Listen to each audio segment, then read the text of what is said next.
It is great to see you here today. In this video, we're going to be talking about the Blue Yeti pop filter. We're going to unbox it and test it out and see how it works. So let's jump into the video.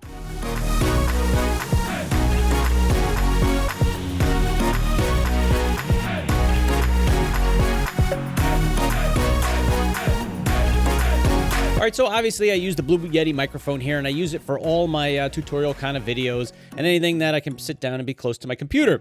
The microphone works great, but it does get a little bit of popping sometimes, depending on the things that you say.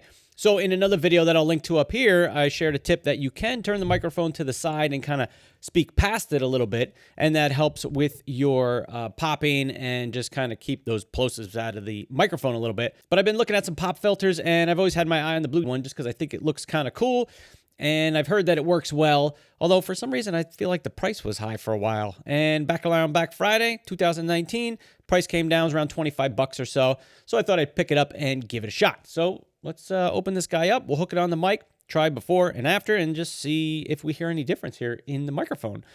All right, so not much to unbox here, really.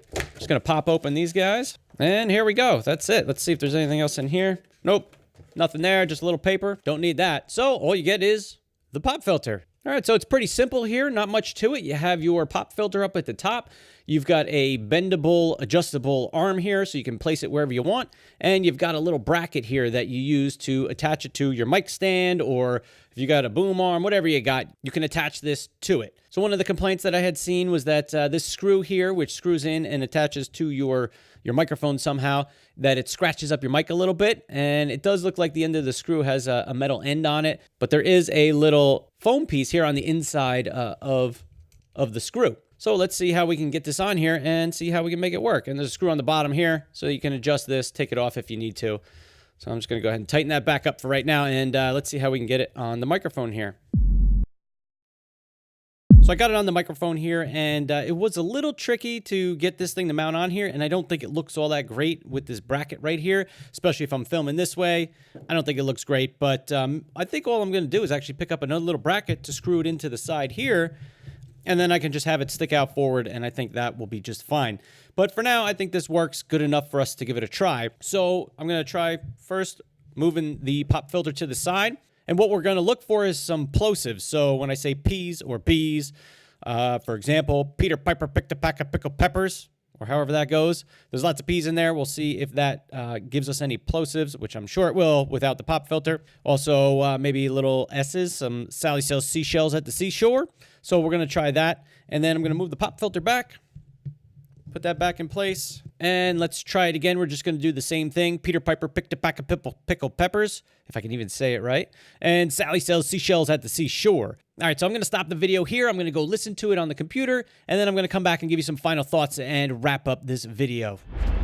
All right, so I just got done listening to the audio. You guys heard it live. I just went back and listened to it, and I have to say I do notice a difference with the P's and the B's and the plosives using the pop filter versus not using the pop filter. It definitely helps reduce the harshness of that P and B sound. I'll throw a few waveforms up here on the screen for you to look at. The little bit of red you see in the waveform that has the peaking, that's where I did not use the pop filter. And then right below that, you'll see the waveform that's not peaking, where I just moved the pop filter back into place. I don't find that it cuts down on my audio too much, although I'm going to continue using it and give it a try, see how things work out over time, and maybe do a review after using it for a longer period of time, just to let you guys know how it's working out. The only thing I don't like is the bracket and the mounting. I think they could have did a better job with that, but it's easy enough to fix myself. But if you want something straight out of the box, it's gonna work good. You can see the it's a little wonky, but overall not too bad. I mean, this can work for now, and I'd have to say I'm happy with it. What's up, guys? Just wanted to jump in here real quick. I know in the video I said that I was going to try and find a new bracket for the pop filter.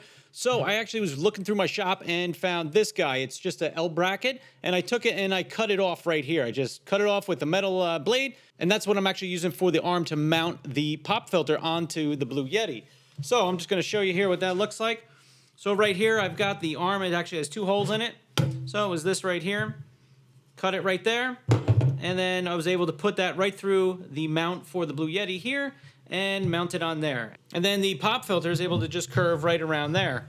And this looks a lot cleaner right here than using the original one that came with it. If you're interested in purchasing this pop filter, I'll leave a link in the description below. You can go check it out. It's about 25 bucks now here on Amazon. And if you're using a different pop filter, I'd love to hear what you're using and what you think of it. So leave a comment below. Tell me what you got, what you're using, and what you think of it. So if you like this video and you found it helpful, give it a thumbs up. And if you're into DaVinci Resolve, photography, Photoshop, and Lightroom, consider subscribing to my channel. Thanks for watching, and I will see you in the next video.